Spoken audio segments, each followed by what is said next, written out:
Here in the West, we tend to focus most on terrorist attacks that are carried out in the West, and that's perfectly understandable.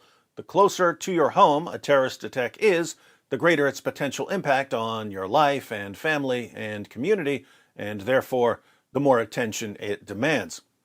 But if we really want to understand Islam and the depravity it leads to, we can't ignore terrorist attacks in other parts of the world. Take, for instance, two recent attacks in Kabul, Afghanistan. NPR reports. Gunmen disguised as policemen stormed Kabul University in the Afghan capital in an hours-long assault on Monday, killing at least 19 people and wounding 22 more, including students who jumped out of windows to flee the attackers. I read a more recent update on the attack. The death toll is up to 35, with 50 wounded. It is the second attack on a learning center in Kabul in recent days and comes amid a spike in violence across the country. Imagine that, a spike in violence in a place like Afghanistan. The assault coincided with a book fair that attracted senior Afghan and Iranian officials to the sprawling campus, including Iranian Ambassador Bahadur Aminian. It was not immediately clear whether any of the officials were killed or wounded. Irony of all ironies. Followers of a prophet who bragged about his illiteracy attack a university during a book fair. But it seems students were targeted in the well-coordinated attack. A 22-year-old public administration student said she heard a deafening blast. Then, I saw with my own eyes there were a lot of attackers in police uniforms, said Nilüfer Faramand.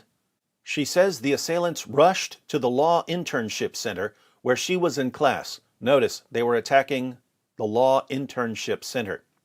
Someone yelled at students to flee, she said. Later, she learned on a WhatsApp group that gunmen had taken 2 classes hostage and opened fire on the students and teachers. Some students jumped out of their second-floor class windows to flee the gunmen, she said. Other students scaled over high university walls to flee the attackers, and at least 2 were admitted into a hospital, said Marco Puntin of the medical aid group Emergency, which runs several faculties across Afghanistan. If there's one thing they need in Afghanistan, it's a lot of medical aid, due to the never-ending terrorist attacks. Graphic photographs of the carnage were uploaded by Afghan reporters, suggesting the extent of the horror within the university's classrooms. One showed young men curled into a corner, blood pooled around them amid upturned chairs. The Islamic State claimed responsibility for Monday's attack, the second it has carried out in Kabul in less than 10 days, after a suicide bomber late last month blew himself up outside an education center, killing more than 20 people, including many students. ISIS also claimed responsibility for that attack, which was effectively a copycat of a 2018 attack by the extremist group on an education center that killed dozens of teenagers who were studying for university entrance exams. The ISIS claim says 2 of its fighters attacked a group of graduating judges and investigators with their weapons and gunfire. They claim they hit 80 people who had rejected Islam. The leaders of ISIS are focused on long-term victory. They don't just want to slaughter judges and politicians and investigators. They want to slaughter the next generation of judges and politicians and investigators before these future judges and politicians and investigators can ever get in Islam's way. So they keep attacking students.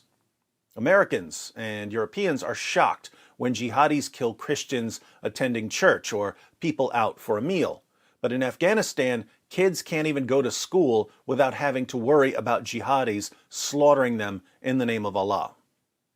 Why would Muslim terrorists target students, especially when those students are some version of Muslims? Well, Islam isn't just here to convert you. Islam is here to dominate the entire world. Jihadis view themselves as being in a constant state of war with anything that stands in the way of Islam's domination of the entire world.